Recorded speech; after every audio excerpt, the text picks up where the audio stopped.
Podcast at Ground Zero is presented to you by the Apocalypse. Because without the Apocalypse we wouldn't be doing this show.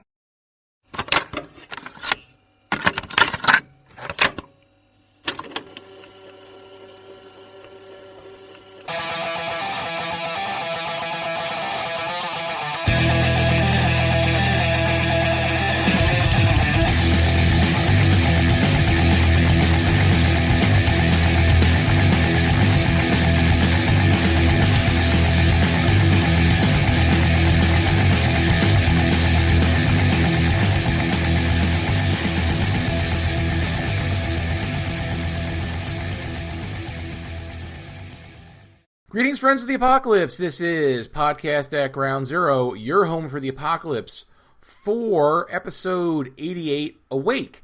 I am the Apocalypse Nerd. He is Adam Baum-Glancy. Welcome to the Apocalypse.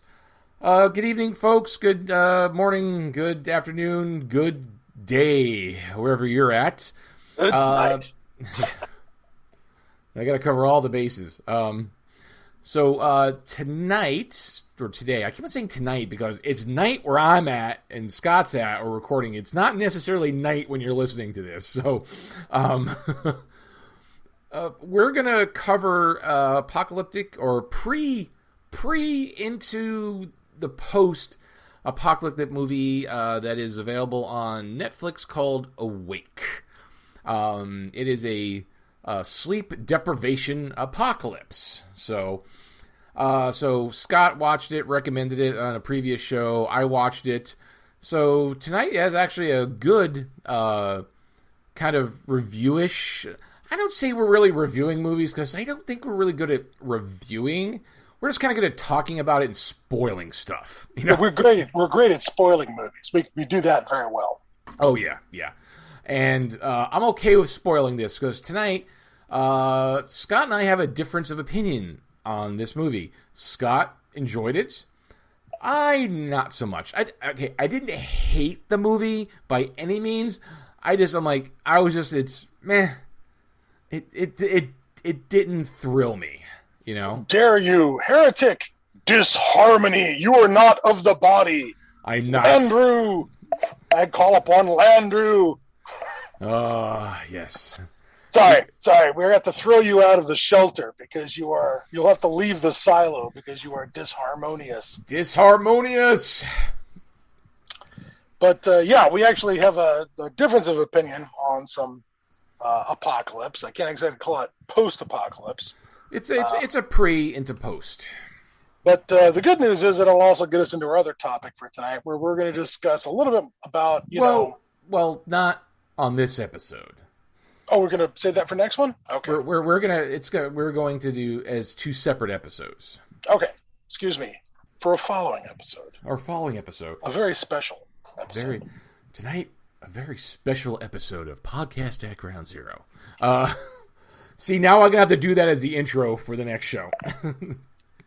So anyways, on the subject of Awake, I stumbled across this partially because I had, I always have a tendency to check through the streaming services and see if anybody has generated any low-budget post-apocalypse films. And I just came across this on Netflix, having been released in 2021. And this is a very low-budget film. Yes. They definitely have to. There's some. You can see signs of the budget. You know how they had to clip things. There aren't big crowd scenes. A lot of shots are tight, so they don't cover a big area because they just don't have the budget. Well, low budget isn't necessarily a bad thing because we are also fans of indie film, and between the both of us spending a couple of decades at the H.P. Lovecraft Film Festival, we have seen plenty of no-budget films that are excellent, because as long as you got a solid idea, it'll come.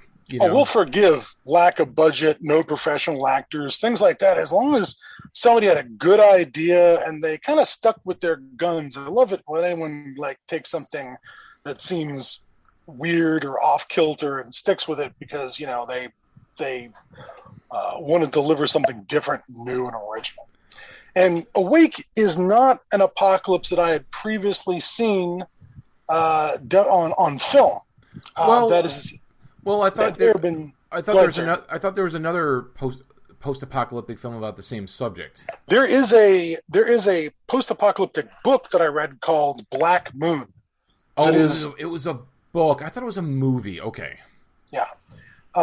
There's that book, Black Moon, and I can remember an X-Files episode where part of the plot was that after having brain surgery, certain special forces troops no longer needed to sleep, so they would never fall asleep on guard duty, and they would always be able to go out and do another mission and that kind of stuff. And there was a whole plot around not sleeping there, but it bypassed all the toxic things that happen to the human body when you stop sleeping. And one of the big things, it's bad. Well, let's back up a little bit. Yeah, sure. One thing I didn't want to say that when it came to their budget, probably the most expensive thing that they spent their money on was getting Jennifer Jason Leigh. Jennifer Jason Leigh was one of the few named actors I recognize. Yeah, but the other people I would throw out there was Barry Pepper, who was the sniper from Saving Private Ryan, right? And sadly was the lead in Battlefield Earth, right? Oof. He got stuck in that winter. But Barry Pepper had a part in it. Frances Fisher, who's been in tons of stuff, including, I believe, Unforgiven. I think Frances Fisher was the redheaded prostitute that organizes the other prostitutes to put together a reward to kill the men who had attacked the one girl. I recognized Gil Bellows, who played Dr. Katz, who was one of the other scientists they showed, and I certainly recognized the guy who was the assistant to Jennifer Jason Leigh's character. That guy's name is Finn Jones, and he was one of the actors from Game of Thrones. He was in Game of Thrones. He played a character who was I can't remember which house or whatever, but he stood out as playing one of the gay characters, one of the homosexual characters who was ends up being put on trial at some point in the film in the series for that. But it's not star-studded. It's but which is fun, which is fine. But they got some professionals. They had some professionals in there, people who had some records. But it is not exactly. She was the biggest name, I think, in the whole thing. Yeah, and she's not really she had her day, but now But we don't see Jennifer Jason Leigh has not been as big since the 90s, but when it was the 90s, she was huge. Yeah.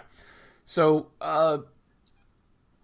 the film is about we started getting into that, but the film is about a sleep deprivation apocalypse.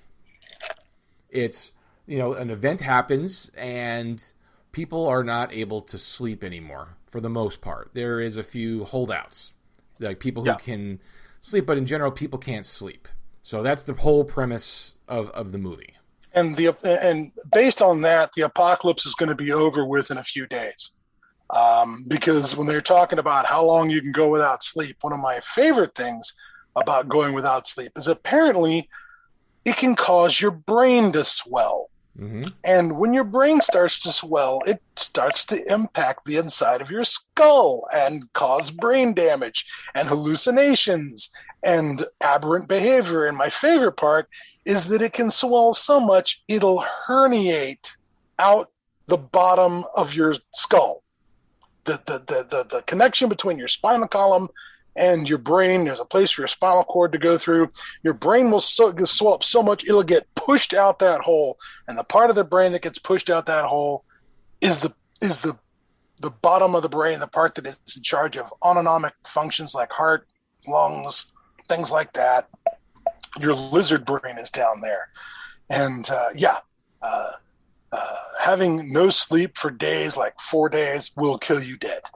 So it is a terrifying countdown clock, because from the word go, I mean, people don't realize how fucked up it is for the first 24 hours. And then it's like, well, we've already lost a day. You know, now we have to get on top of this because we've already lost a day. Oh, there's definitely a clock running through the whole thing, because it's like your time is limited. It's like, well, how do we fix this in 4 days? Even if they knew from the beginning, how do you fix this in 4 fucking days? That's a challenge. When everybody working on it is suffering from the same cognitive degradation as everybody else. I mean, your PhD doesn't mean shit, you know, after being up for 3 days. It just doesn't. So it's a very scary prospect. And one of the things that's going on in the story is the main character, who's a security guard at a university, got a job there because Jennifer Jason Leigh, who was in the Army studying psychological aspects of sleep deprivation for interrogation, got her a job there because our main character, when she was in the Army, was involved with interrogating prisoners. And she's a little traumatized by that and does not want anything. Even though she took the job from Jennifer Jason Leigh because she needed a job after the Army, she doesn't trust Jennifer Jason Leigh. And when Jennifer Jason Leigh gets scooped up day one of the apocalypse and said, we need a sleep expert, we're taking you to a lab where you can do work in isolation surrounded by guards, our main character, balks at following Jennifer Jason Leigh out there. The main character is an actress named Gina Rodriguez. The character's name is Jill. She has 2 children, Matilda and Noah, and Matilda, at the beginning of our sleep apocalypse, she falls asleep after a traumatic event. There's a car crash where their car goes in the water, and the girl gets pulled out of the lake, and No. She doesn't go to. She does. We found out later that she wasn't knocked out. So, all right. I mean, how much do we want to spoil this fucking movie? Well, we want to make sure that we know that our main character's daughter is one of the people who can sleep. And at that point, our main character has to decide, do I chase down, she's trying to think, do I chase down this person I don't trust and see if they can use my daughter as a lab rat to solve the apocalypse? Or the other option she tries is, can I teach my daughter everything she needs to know to survive before I fall over dead? Yeah. Which is also fucked. Either prospect is not good. No, it's super bad. Either way, it's super bad. But we know from the inception, because the movie starts off. We'll spoil it a little bit. There's a massive.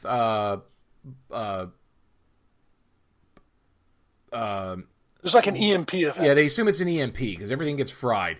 Like power's out, nothing works. So they assume cars. They assume it's like, it's an attack. It's a this. It's a that. Because there's a large EMP effect. But then they also see something which is ominous to the whole thing. Is their son thinks they're seeing shooting stars in the sky. Oh, that's right. It's not shooting stars. Not stars. Yeah, it's all of our orbital satellites getting knocked out of the sky. They're all the satellites. I mean, there are thousands. I don't even know what the number is, but there is a very large amount of satellites orbiting the planet. So for a long part of the movie, you don't know what the problem is. Shit, this could be an alien attack where they've just cleared near-Earth orbit and have EMP'd all of our hardware and then have hit us with something that's going to make us all fall over dead in 4 days. That's what I think an alien invasion would look like. Yeah. They're not going to come down here in battle suits and punch us. They're just going to be up in orbit and just like use space raid and just, problem solved. Oh, yeah. So, so that's the problem. It's like power's not working. Nothing's working except for, we just like, because, well, we know the accident I knew from the beginning the accident had something to do with why she could sleep. I knew there was something. It didn't connect, right away. It's like there's something to do with that. Besides a lot of the terrible acting, because even though some of these people are known actors, there's a lot of bad acting in this film. Like That's true. Like the mother, the main, what's her name? The security guard. Rodriguez. Yeah, Rodriguez. She's not. I'm sorry. She's not a good actor. She's not a good actor. You know, this son. You know, he was.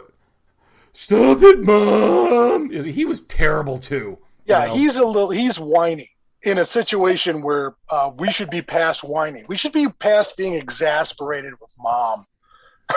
You know, That's sort of a little too much of the standard teenage, angst or whatever, which just didn't seem applicable to the current situation. Yeah, there was. I mean, again, acting's not always necessarily a bad problem, but bad acting like that tends to pull me out of the, the fantasy a bit, because it's just like, it's like, okay, I'm just not buying any of this, because they're trying to be, a better film, but it's just like, it's like, just not a lot of good acting. So there's some kind of event, then we see something interesting. Again, we're just guys. I'm just spoiling this whole fucking movie. I don't care. It's like I really just don't like it.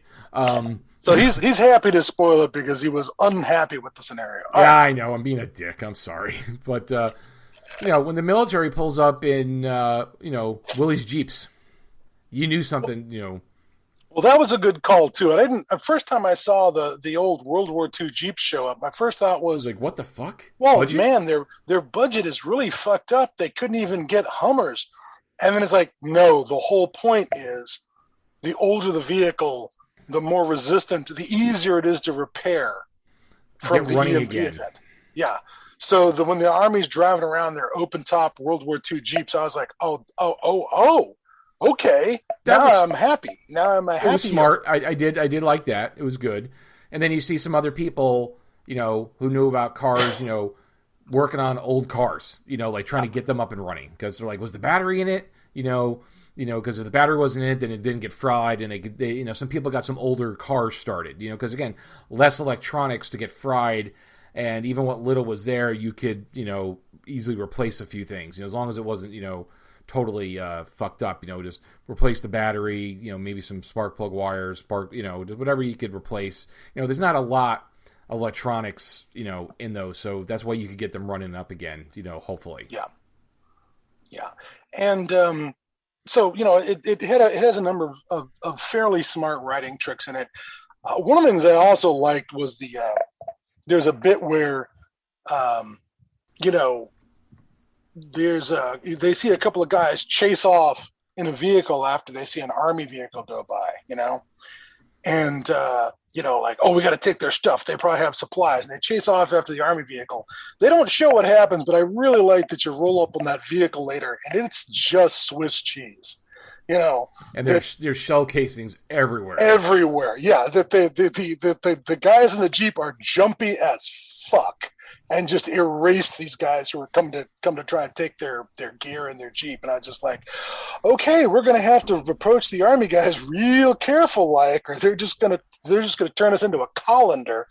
I liked that little demonstration of how on the edge everything was, how fragile and frantic everything was. Yeah, there's just a finality to everything now, because it's just like we're not, there's like, we have the clock is ticking.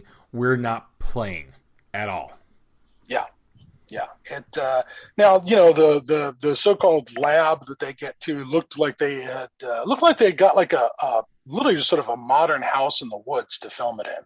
You know what I mean? Just a kind of like out of the way place. Looked like maybe they'd rented a cabin, an extensive cabin or lodge in the woods that they wheeled in some medical equipment for, because it looks like almost like a resort cabin rather than a government lab. But again, that's the kind of thing they were dealing with their budget. But once they go through a number of adventures, they end up coming across escaped prisoners and crashed airplanes, other dodgy shit. There's that one roadblock they get to where everyone's just, wandering around naked, covered in blood with guns on them and shit. I mean, wasn't there was something like that. Those roadblock. You're combining the two. There's one scene where it says there must be 30 people just butt ass naked, and it's not the kind of people you want to see butt ass naked. Really is. Or maybe you do. No judgment for anybody. You may be a granny rammer. We're not going to judge. We're not going to judge you in public. But it's like they're just all standing in the road watching the sunrise, or set. I don't remember what time. I think it was maybe sunset. They're just watching it, and they're just driving through that, and they're all just looking at him. It's like that's odd. Then there's the ambush, like where everybody's just weapons and blood, and they got people hanging because they're just like they had people like hanging on the side of the road like deer that were being like a deer carcass or something. Yeah, it was because even if they traditionally they would have been unconscious from the wounds and the treatment, but you can't go unconscious. Yeah. So that makes wounding and damage so much more horrible, because normally your body would shut its ass down so you wouldn't have to deal with it. And the other interesting thing was the like right at the beginning, the long-term treatment rooms where people were in comas, they all woke up. Oh yeah, when she gets to the hospital and all the coma patients are awake. All the people who've been, down for years, boop, they're awake. If they got any brain to wake up with, they're awake. Even if their muscles have atrophied, they're awake. There's also a bit where, some religious folks get a little religious about, they got a lot religious. They're, They got super duper religious. Didn't want their radio to God to be taken away from them when it comes to the little girls. That gets to be a sticky wicket too. But generally speaking, I thought they did a pretty good job with their 4-day countdown to the apocalypse. There is a pretty good climax to the end of it, I thought, where they do get to the lab and they do get in to try and, see if they can, take any kind of crack at solving this thing at the last minute. But by the time they're there, the staff is they're losing their minds too. They're all the medical staff are taking these drugs these drugs to keep them, to reduce the, to extend their, life essentially. But there's a lot of neurological, like a lot of them, their hands are like quivering and they can't keep still because it has neurological damage, but it's keeping them awake. Like I said, it's God, I don't want to give away I know we don't want to give away the ending, but we will say that they do have sort of an explanation for why this kid sticks out and why the other person who's at the lab is able to sleep. It's not the greatest explanation. It's a bit weak. Yeah, it's not a great explanation in my opinion, at all. I was not a fan of it, but they have an explanation. Well, the event that happened, okay, I could see that. There was a which did to everything, and that all makes sense because inside their explanation of what the event is, which is kept a mystery until the very end. Yeah. Once you get to the government people, they're able to say, "Well, this is what happened." Yeah, we can tell you what caused it, and you could kind of figure out if if you're a student of the apocalypse and all this stuff, you could see why all of a sudden there'd be a global shutdown. So that happens, but then, that also causes the problem with sleep, and it's like, okay, I guess I could see it scrambling, whatever. They have an explanation. Whether it is physiologically possible for that explanation to be a thing, I don't know, and whether the cure is physiologically possible, I also don't know. It just seems like it's a little bit magical. It's a little bit too mad. Okay, what caused it to happen, the event that happened, and what it did, I could see that being a little more plausible. Okay, I could kind of see that it would mess with some stuff. Maybe it wouldn't work in the way that it happened, but I could see that it could maybe do something like that. Okay, I will give them that. But then the cure, the cure is basically, call your IT department. And what's the response they give you? That was the cure, okay? It is in fact the standard IT department answer. Yeah. First question they asked. First question they're going to ask you was the cure. And it's like, really? Yeah. I think that didn't quite work for me. I agree. Yeah. But, I was just happy to see this particular form of creepy. It's because I find the whole sleep deprivation thing super creepy. When I think back to, staying up for 37 hours in college to get work done or to study or do anything like that. And I can remember, I think the longest I ever stayed up was like 40 some odd hours, not 48. And I literally couldn't do anything except be awake. You know what I mean? I couldn't actually write or read or accomplish any tasks. The only thing I could do was like just sort of be awake, like, thinking that I could get more accomplished, but I couldn't accomplish anything. Seeing that these people have been up for 72 hours, I'm just like, I can't even imagine. My old roommate used to say that when he was at Fort Riley, Kansas for OCS, they kept him up for 50 hours. Oof. And he said he started to see shit. He started to see genuine hallucinations of more than just blobs or weird things on the sides of the vision. He says he saw people who were not there. Literally saw people who were not there, and having been up that late. So, yeah. It reminds me also a little bit of there's also, of course, sort of the crazy apocalypse, which we've gotten with the Crazies, both the original and the remake. And there is a novel called Among Madmen where the disease in the story, literally causes brain damage that results in behaviors that seem psychotic and delusional, as part of the story. But this story kind of definitely dipped into the kind of the insane apocalypse where, like, you can't trust yourself.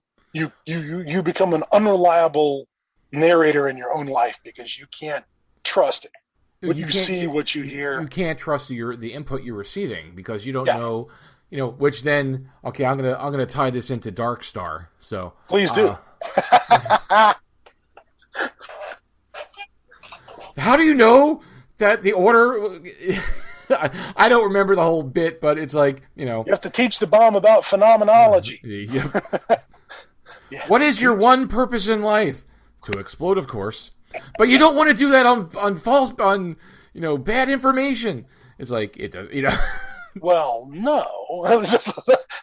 Hello, bomb. Hello. But I think my favorite line from that was definitely the way the bomb cheerfully answered, "To explode, of course." To explode, of course. I can't wait. With the, I know that it was a John Carpenter student film. If you haven't seen Dark Star, run out and watch it. Speaking of low budget glory, you'll get to see. I want to say Dan O'Bannon. You get to see the writer of the movie Alien. Yep.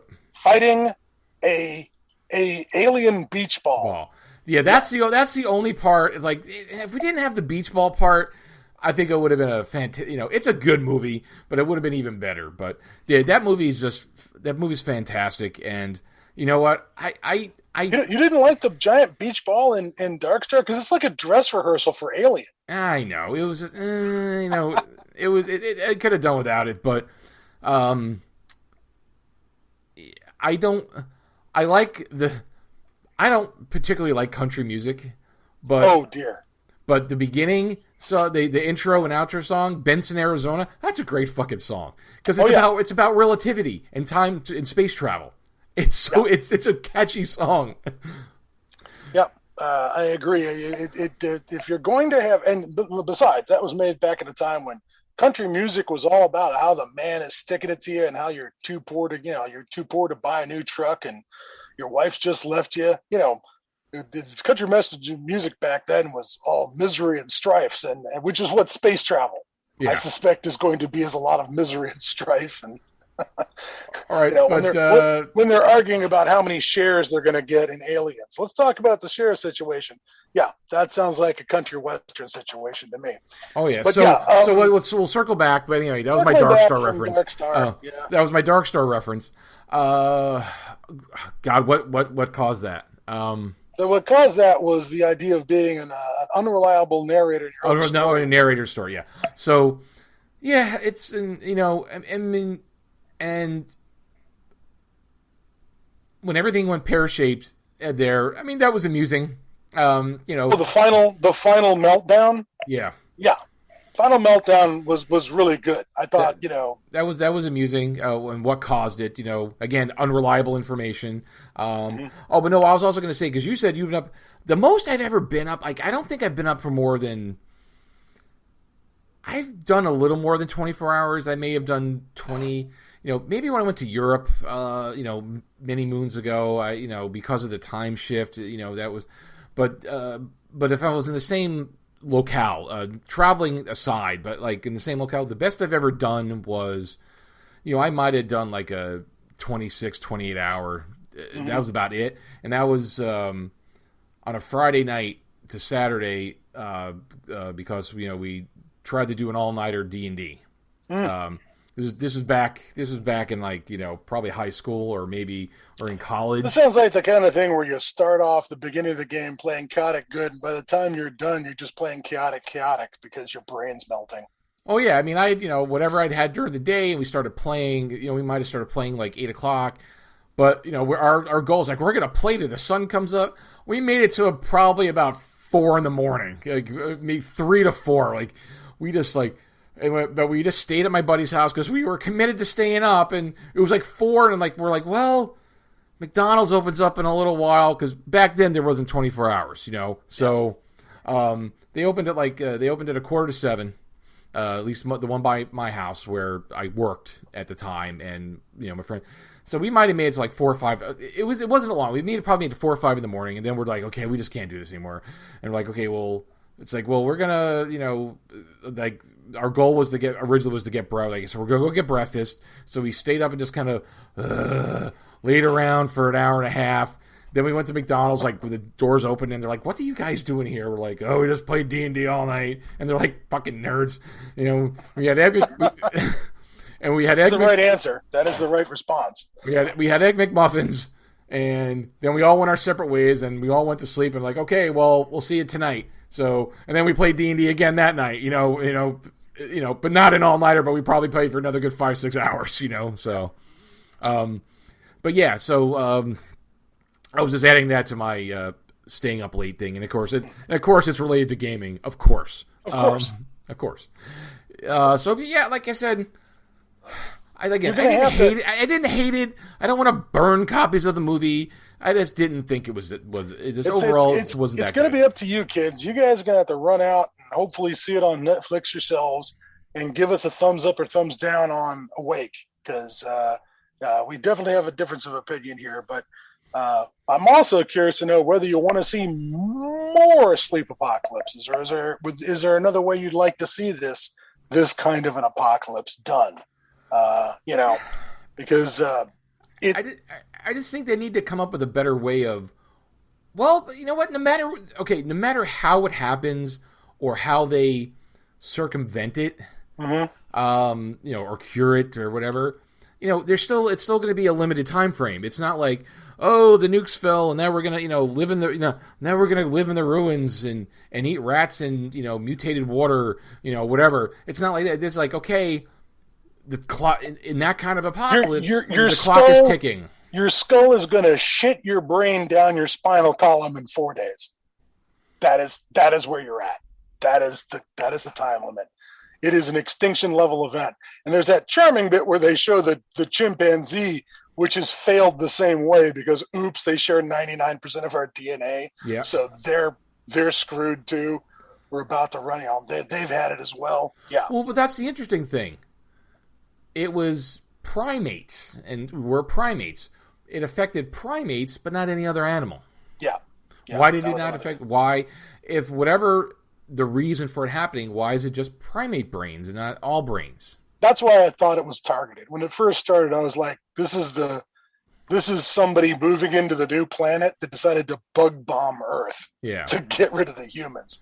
It is not. There are no aliens in the story. We will spoil that much for you. Yeah, we thought somebody called the the Space Orcan Army to come in and because they're number one against pests. So we are nothing if not an effective pest. Yes. This crew included. Yeah, especially. So anyways, it's up to you guys. You're going to have to take a look at Awake yourselves and see where you come down on it. Yep, that's all we can say. We spoiled a lot of it, but you're not going to be heartbroken by it. It's we still we held back a couple of key things. So, but it said if it's if you're it wasn't a huge time sink either. It was maybe an hour 45, hour and a half. Yeah, it's like hour 39. It wasn't much. In fact, let me just pop that up here. Okay, good. I closed that window down. Perfect. That's excellent. So, running time on Awake is 1 hour and 36 minutes. All right, yeah. So it's not a terrible time investment if you're curious and you really have nothing else to watch, which I find hard to believe. But if you just want to see what the hell are those guys talking about, you got an hour and a half of your time. Yep. Certainly it's not like we're telling you, look, I know it's 7 seasons, but it really gets good in season 5. You just got to wait until season 5. And it's really excellent. You got to slog through, 3 weeks worth of continual watching till it gets good. I've been told that, and that is always a red flag. Yeah, that's the number one sign of no. So speaking of TV, it's like we hope to soon give you our take on Black Summer 2. I've watched it. Scott has not had the opportunity yet. He's got some stuff going on, but as soon as he gets that, we are also going to cover Black Summer 2 because we covered Black Summer 1, and we really liked Black Summer 1, and I really liked Black Summer 2. So, all right. I'll get on it, I promise, after I stumble back in from the wilderness. We're doing some survival exercises this weekend. Yeah, not a good weekend to do it. Not a good weekend to do this. Definitely not. So, all right. So that's going to be it for a week. So again, your mileage may vary. So again, check it out. Next show, if you guys are listening, and then you'll listen to episode 88, then episode 89, which we're going to be recording soon as well. We are going to talk about. We've talked about this before. We've touched on it, and it hit me. It's like, you know what? We need to talk about it some more. It's basically making the apocalypse, or what? Or defining the apocalypse. We've talked about it in many ways, shape, or form of like, is it too far after? Is it not? Is it a micro? Is it macro? We've kind of talked about it in various snippets. We're going to dedicate a whole show to talking about defining the apocalypse as we see it. Again, your mileage may vary, but this is, from our experience from watching movies and reading books and watching TV shows and watching movies, playing games, comic books. And comic books and just, you name it, we've read a lot of it. So, or we've exposed ourselves to a lot of it. So this is going to be our take on defining the apocalypse. This probably would have been a good opportunity to try to wrangle somebody else in, but you know what? I've kind of like just having the two of us. I think it's an easier conversation. We probably could have had another opinion on that, but whatever. Yeah, we'll just wrangle this one ourselves. It's easier. It's again herding cats. It's always tough herding cats. Herding cats. Program management. All right, fellow mutants. We will catch you next time. Yep. So that is it for us, folks. And as always. Thank you for listening. And if you want to keep apprised of what's going on, because I don't post too often, but subscribe to the blog. That's the best place, or on Facebook, because the blog posts to Facebook as well, and Twitter. Don't go to YouTube anymore because I haven't dedicated any time putting these audios into a video because I've kind of given up on that. So hopefully, if we're a YouTube watcher, that you'll just join the podcast crowd, because that's kind of how we're just doing it now. And as always, if if you like what we do, just a couple of cups of coffee on the Ko-Fi. Oh, yes, a cup of coffee. Cup of coffee, Ko-Fi link on the main page of the blog, podcastatgroundzero.com. So, all right, folks, again, thank you for spending your time with us. We appreciate it, and we will see you in the wastelands. If you enjoy the content we produce, please consider supporting us with a cup of coffee. Go to ko-fi.com/PCAGZ for more details. Keep up to date with us by visiting podcastatgroundzero.com and subscribe to the blog via email.